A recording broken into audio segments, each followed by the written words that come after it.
Hey, what's up guys, it's Unleashed here today, and we are back with another video on Sonic Frontiers. And that's right, you have read the title correctly.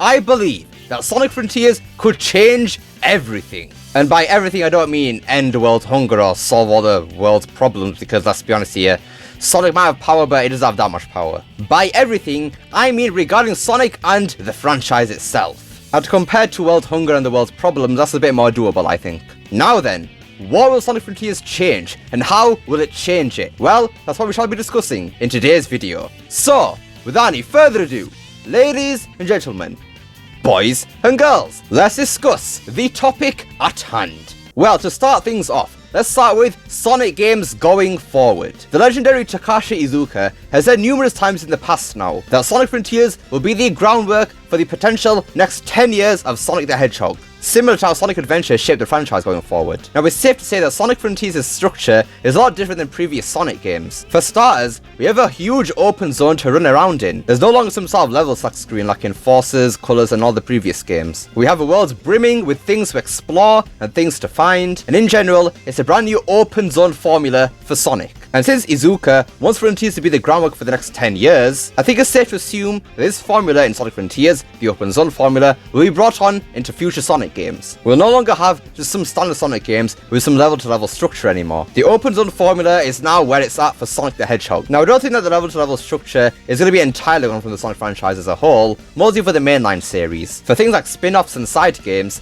I reckon those could still have the level-to-level structure that we're used to. I mean, there is supposed to be a 2D Mono Sonic game coming out next year, so if those rumors are to be believed, I reckon that same structure that we're used to will be in that game. Or maybe not, who knows? They could switch it up there, give it a bit of Sonic Advance 3 style in there with the little hub worlds in there, maybe some inspiration from Frontiers in there, I don't know. But for the mainline canon of Sonic the Hedgehog, those games will definitely continue the open zone formula. Now, for the last 10 years of Sonic before Frontiers, originating back from 2008, there was one main gameplay style that stuck with all the 3D Sonic games, that being the boost formula. Now, over time, from Sonic Unleashed, Colors to Generations, and now to Forces, it definitely hasn't held up as well as we thought it would. It's been getting quite still with what they can do with it. Now, granted, I don't think they've reached the full potential of the boost formula just yet, but it's clear with Frontiers that the boost formula is slowly but surely disappearing. We know the boost formula is somewhat in Frontiers. Sonic has a specific button that allows him to go to max speed. Some would call it a boost. But with the way Frontiers handles the quote-unquote boost, it doesn't really feel like a boost. For example, when you quote-unquote boost into enemies, even with the power boost too,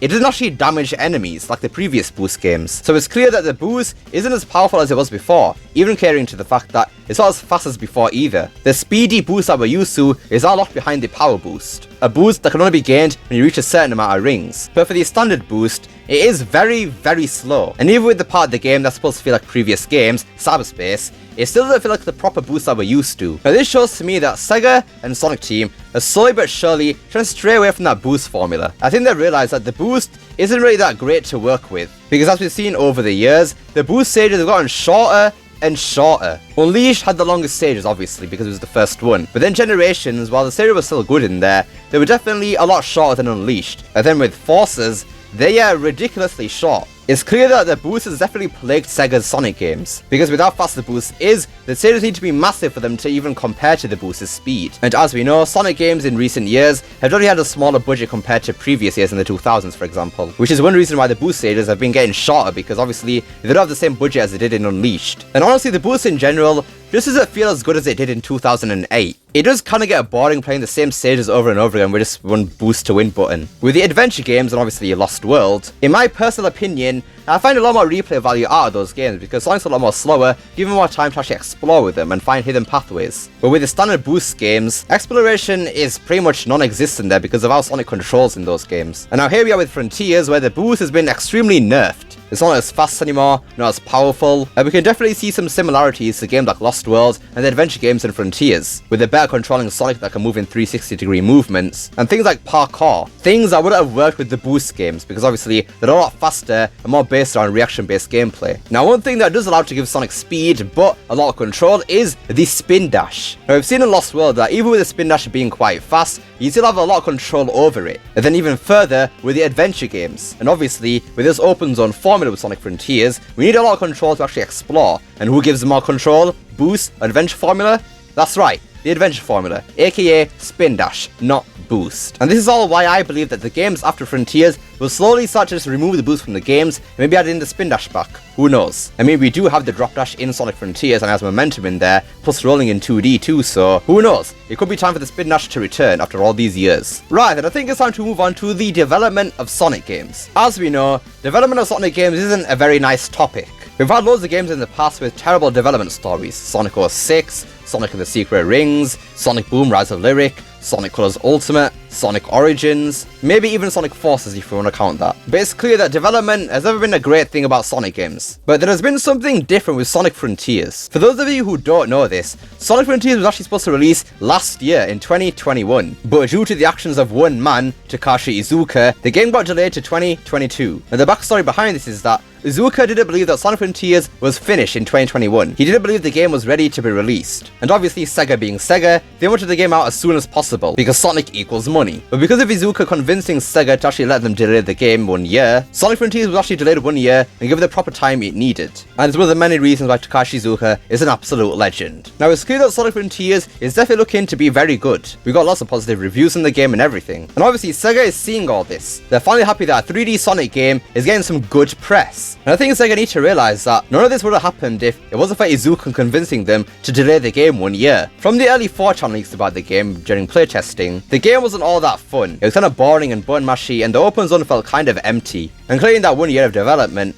they've changed the game completely, making the game a lot more fun, filling that open zone properly. Can you just imagine if the game released in 2021 and it wasn't finished like Iizuka wants Sega? Things would be a lot worse than it was in June, let me tell you. Now, because of all this success with Sonic Frontiers, I think Sega will realise that when they don't rush Sonic games, they're actually good. So maybe that means that in the future with Sonic game development, Sega will give their developers the time the games need, rather than rushing out a buggy mess like Sonic Colors Ultimate or Sonic 06 again. Now obviously this does mean that mainline Sonic games will take a couple of years to develop, meaning that Sega will need to keep us going until each game releases. But honestly, with the type of game Sonic Frontiers is, open world, I think the wait between each game will be a lot easier to bear, because it's not a linear game like Sonic Forces, and plus, it's a good game too. There's a reason people still go back to Generations, because it's that good. And the mods too, I guess, but it's still a good game. Right then, going back to the topic of future games, I think the future games will be a lot bigger than Sonic Frontiers. Because if you think about it, Sonic Frontiers already has an established formula right there, the open zone formula. And since Iizuka wants to reuse that for future games, hopefully, they won't need to waste time coming up with a new formula because the formula's already right there. So all they need to do is perfect that formula and put it on a bigger scale than Frontiers. And then boom, there's your sequel game or whatever. And plus, with all the sales that Frontiers will get, I can guarantee you that, that's obviously going to generate a lot of money. So they can take that money and put it into the bigger budget for the games to come. Because obviously, if they're going to make a bigger game than Frontiers, they're going to need a bigger budget. And Frontiers' success could fuel that. Right, moving on to the story side of Sonic games. I believe the vibes of the 2000s era games will return, because we have Ian Flynn, the absolute GOAT, on board. Now, as long as Sega doesn't screw him up with the mandates and everything, the characterization of all these characters, Sonic, Tails, Knuckles, Amy, all those, will be great again, as we've already seen with Sonic Frontiers. And because we have Ian Flynn too, there will be some actual continuity between each game, which is something we haven't seen in a very, very long time. Literally every single game in the 2010s retcons the past. In Generations, Classic Sonic was from the past, but then in Forces, he was from a different dimension. Like, where's the logic there? And then even Forces in general, where are the humans? It's supposed to be Sonic on Earth, but we have animals there. Like, where's the logic here? There's no world building here at all. But obviously with Ian Flynn here, we can have some actual world building and continuity, bringing all the aspects of every single game into one and having one massive canon. Now then, for the final and probably, in my opinion, the most important point, with Sonic Frontiers being a successful 3D Sonic game, Sonic won't be seen as a failure in the third dimension by the general gaming community. As we know for God knows how long now, when it comes to the third dimension, Sonic has always been a laughingstock. He's been fine in 2D, but with 3D, yeah, it's never been a great thing with Sonic. But with Frontiers being a success, and obviously being a 3D game, all those people who laughed and said Sonic will never work in 3D will have their words fed to them, as they witness the success of Sonic Frontiers. Now, I'm pretty sure you're all happy about all these things I've talked about in today's video, but there's this one aspect that actually needs to happen for all this to actually occur, and that is Sonic Frontiers needs to actually be good. I know the game is looking pretty great right now, but anything, and I mean anything, can happen at release. Whether it's bugs, glitches, or the things that we haven't seen in the game just aren't fun. If one, and I mean one, small slip-up happens with Sonic Frontiers, just because it's Sonic,